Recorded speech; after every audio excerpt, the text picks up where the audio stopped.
Back in the 2016 election cycle, I was pretty on board with Bernie Sanders. I didn't completely agree with a lot of his plans. I actually argued with a lot of leftists about whether or not it makes sense to do, a capital gains tax, whether or not his proposals for taxing Wall Street make sense. What does it really even mean? But there was a more important issue. Bernie's a guy who for decades campaigned on these core issues. And for once, it felt like we had an outsider, an independent. He was being honest. He was speaking truth. When it came to 2A, he said it's an urban versus rural issue. And I was like, thank you. That is seriously the problem here. When you have urban elites trying to dictate what the entire country should do, it doesn't make sense. However, Bernie Sanders started to do things in 2016 that I disagreed with, and I lost faith in him. Notably when he said white people didn't know what it's like to be poor. Well, every so often he does something that proves to me that, yes, I should not have been supporting him, and I'm glad I'm not doing that now. And almost at the same time, Tulsi Gabbard does things to prove I should. And again, don't completely agree with all of her campaign, policies and her positions, but you take a look at what Bernie has done. He brought on one of the most controversial things he's done, brought on Linda Sarsour as a campaign surrogate, who was recently caught on camera talking about it's more just it's just anti-Semitic conspiracy nonsense. We know about the Women's March.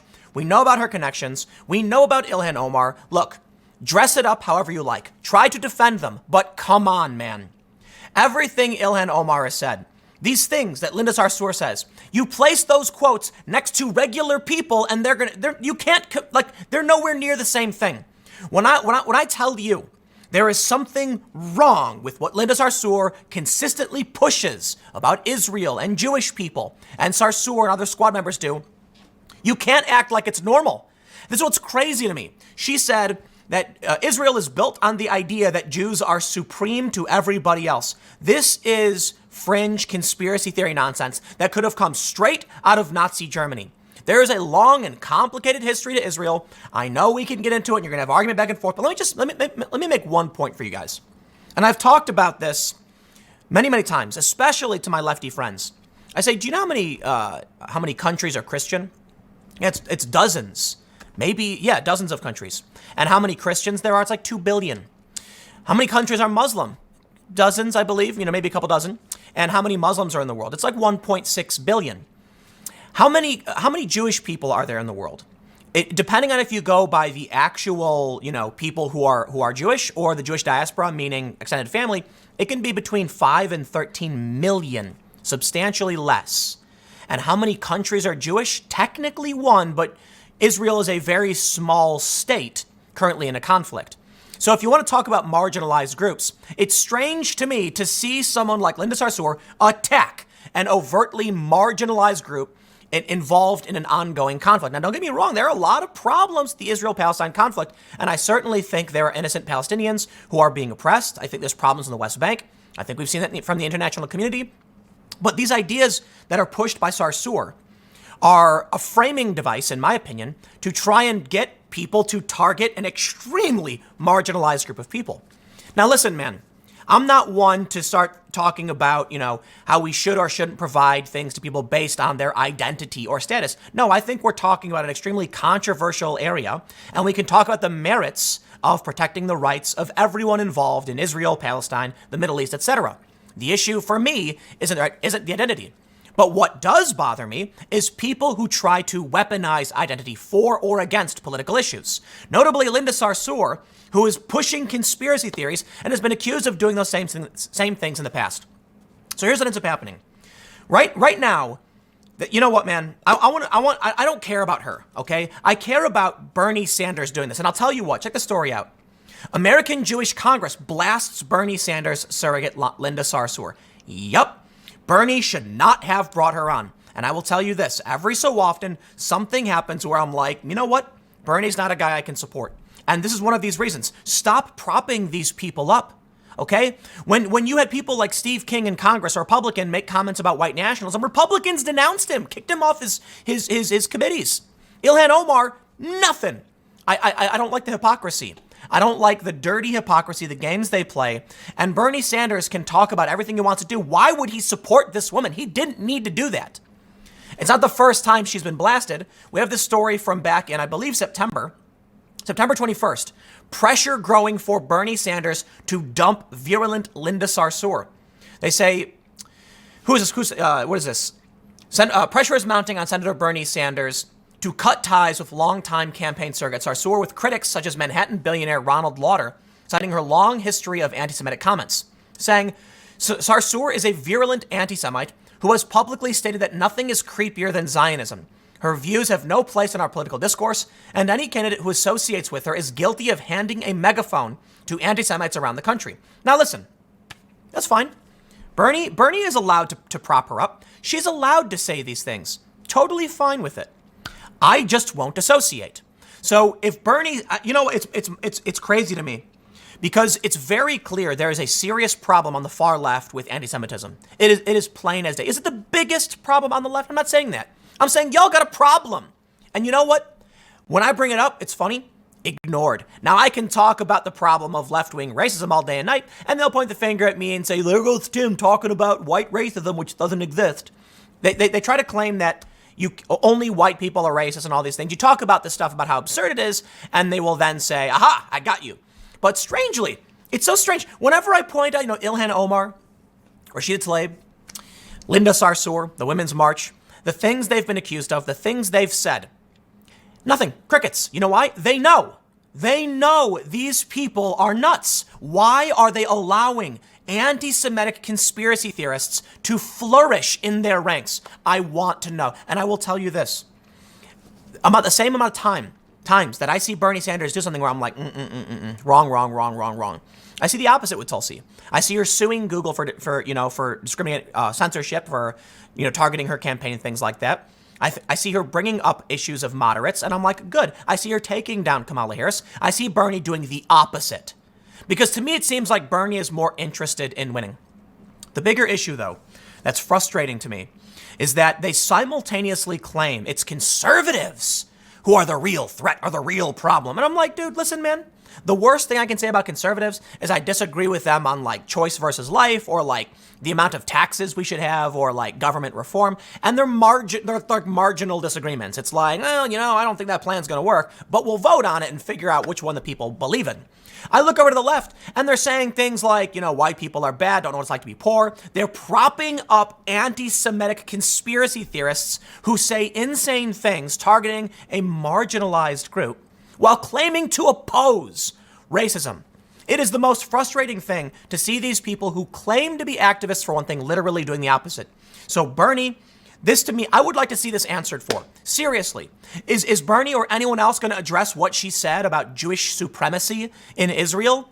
Are they going to talk about the history? Are they going to talk about the conflict? I'm not saying I'm taking sides with anybody. I'm saying this is certainly beyond reproach. This is not what someone...